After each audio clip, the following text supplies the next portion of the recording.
everybody? Welcome back. So, kind of a surprise update. Y'all know they've been doing the weekly recall for a while now for Overwatch, but we've been wanting more information about the matchmaking system for years. So, not sure how big of a deal this is going to be, but hopefully, we'll finally get some answers to our questions about the matchmaking issues. So, let's jump into it. Weekly recall, meet your matchmaker, July 18th. This week, we're pulling back the metaphorical curtains to share more information, or to share more about one of Overwatch's most complex topics, matchmaking. Dun dun dun. Don't know why they put that in there. There are two major goals we're trying to accomplish with our matchmaking systems: to create fun matches and to keep you from waiting too long to jump into them. The second goal is self-explanatory, but the first is a bit more nebulous. Okay. That's already got me a little bit nervous because so far, every time there's ever been a complaint in the matchmaking in this game's history, they use the wait times as the justification for it. So hopefully, this is going to actually give details and not just be another one where they're talking about that. Our matchmaking philosophy is that fun stems from fairness. In an ideal scenario, both teams in a match would have a 50% chance of victory. The outcome of that match would depend entirely on the choices, strategies, and big plays of each person in the lobby. Winning is fun, of course, but player agency and the idea of a competitive or winnable match is something we found to be even more important. When you feel as though your actions matter and any outcome is possible, that makes for a compelling game of Overwatch. Let's jump into how we approach this, both in the core modes as well as Stadium. I agree with that ideal. There's so many people that hate it. There are dedicated sections of the Overwatch forums to arguing that 50-50 should not exist. But realistically, that is correct. 50-50 should be right. If you are in too low of a rank, you should be winning more than you lose. If you're in too high of a rank, you'll lose more than you win. If you're in the rank that you should be in, you should be winning 50% of your games. That's just common sense. I don't know why so many people argue against it. I guess there's just that many people who think they deserve a higher rank.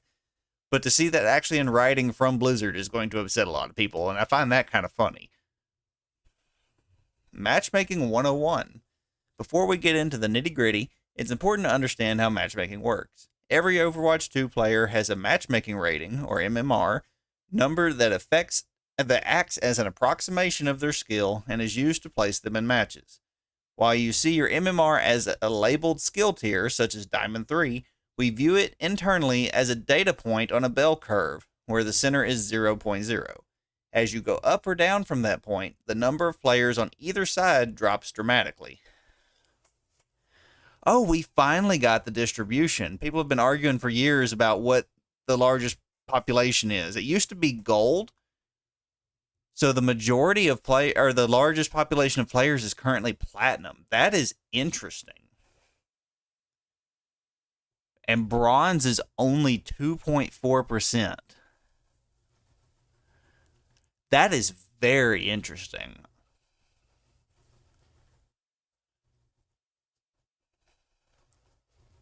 I honestly thought there'd be more people in Masters than that, though. And the drop off from platinum to diamond is a pretty steep drop off. Honestly, if anything about this surprises me, it's the gap between plat to diamond. That's more than double the players. So that's concerning. So I guess there's kind of a wall in platinum people are hitting at this point. Let's say somebody is internally rated a 2, which is considered a high-skilled player around Masters 5. As soon as they queue up, the system tries to find players that are also rated a 2. If it can't manage to find a full lobby of players that are the exact MMR in a set period of time, it expands outward both positively and negatively to fill the match. The final lobby may have a skill range between 1.9 and 2.1, which should feel quite balanced. Building the best match. Mathematically, the best match will include 10 players of approximately the same skill. If in reality we can't create the ideal match, what trade-offs are we making to get as close as possible? We have a bunch of matchmaking systems that try to ensure balanced matches. One system that helps achieve this is called Roll Delta. I'm assuming that's the one they talked about last year, where it prioritizes matching the same role. Like, say you have your tank is silver, it's going to try to make sure the enemy tank is also silver before it compares others. But let's go on a little bit further and see if I'm right on that. It aims to match the skill levels of individual roles on both sides of the lobby in those cases where we can't create a match where all the players are the exact same MMR. So yeah, it's the same thing they talked about last year. For example, if one team's tank has a 1.5 MMR rating, Roll Delta will do its best to find another tank rated 1.5 to compete against them in a specific match. This makes for a less frustrating experience because players go head-to-head with similarly skilled opponents. There are also many ways we can relax match quality and work within a more realistic matchmaking framework.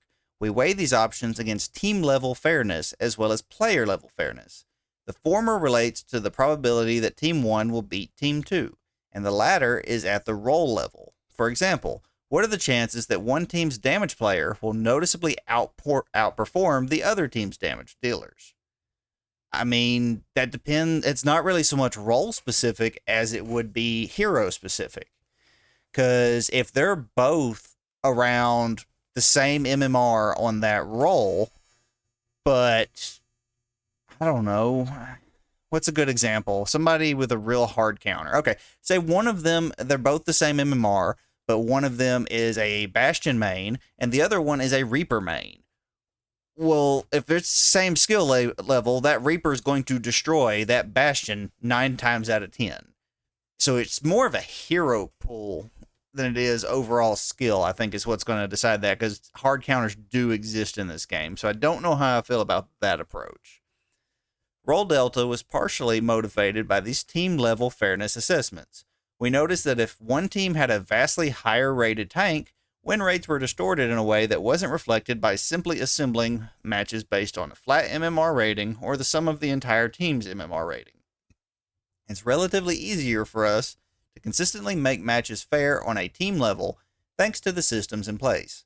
In competitive mode, we take steps to ensure that the absolute lowest win rate probability a team encounters is 40%.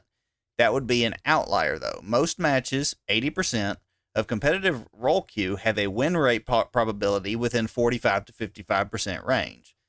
Creating lobbies with a narrow skill range is important because inconsistencies show up at the team level. A team of Silver 2 players will approach coordination and communication very differently than a stack of Diamond 2 players. If a team includes both of those skill tiers, it's likely that both sides will believe their counterpart is playing ineffectively or incorrectly. I mean, yeah. So far, nothing really stands out to explain some of the imbalances we've had, but let's keep going.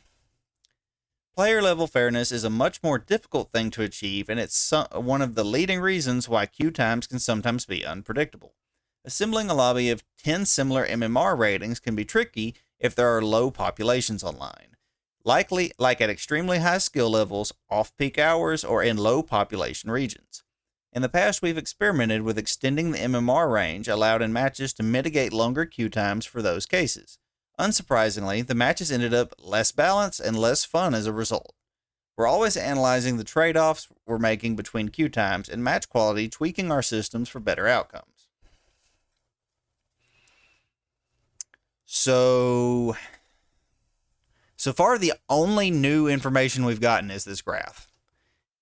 Everything else is almost word for word what they announced. I'm pretty sure it was last year. It might have been the year before. So that's kind of disappointing. But the stadium situation. We've talked a lot about how matchmaking in general works and how it applies to Overwatch's competitive modes. But Stadium is an entirely different animal, and we want to dive deeper into that.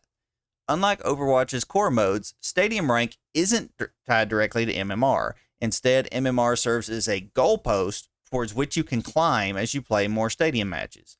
Rank resets in Stadium every season, and every player begins at Rookie, gaining more points as you play.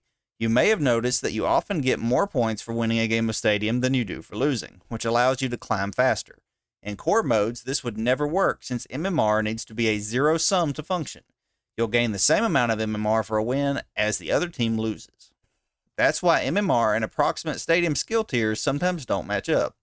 Two players with similar MMR ratings and similar amounts of one stadium games will have very similar ranks, but someone with a higher core MMR will still start in the rookie since they are new to the mode.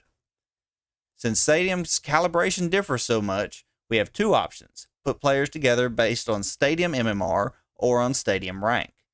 Putting players together based on rank feels awkward since actual rookies will be playing alongside high MMR players, so for the moment we're assembling matches based on stadium MMR, which means that you'll see a rookie in your high ranked games. That player's stadium MMR reflects their actual skill. We're evaluating ways to make the matchmaking smarter so that situation happens less often.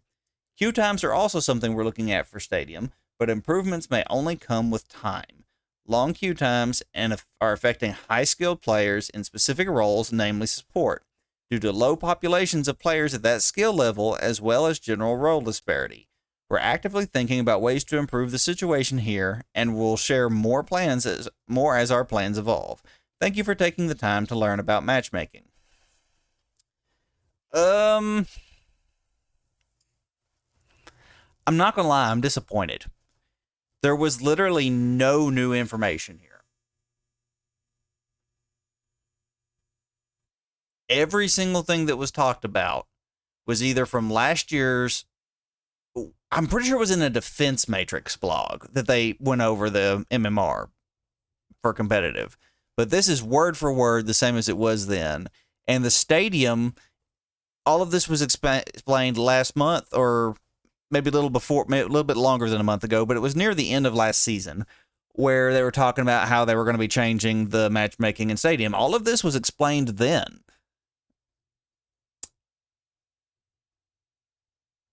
So to anybody who didn't know any of this, I hope you understand it better now, but I am a little bit disappointed that there's no new information here. The only new information is the graph, which again, I am shocked at the drop off from platinum to diamond, because this is supposed to be a curve at all points. If the game is balanced as it should be across all roles, then if the platinum is your median, then gold and diamond should have been about the same. Silver and master should have been about the same. And then bronze and GM should have been about the same. And then champion is understandable to be way less than 1%. That's understandable. But what this looks to me is that most of the truly higher skilled players have left the game. I mean, I've seen videos all across the internet about how Overwatch was being killed by Marvel Rivals. All the streamers have left. All the pro players have left. Yada, yada, yada. But this is the first tangible piece of evidence I've seen that actually supports that. All of the people skilled enough to climb past platinum seem to have left.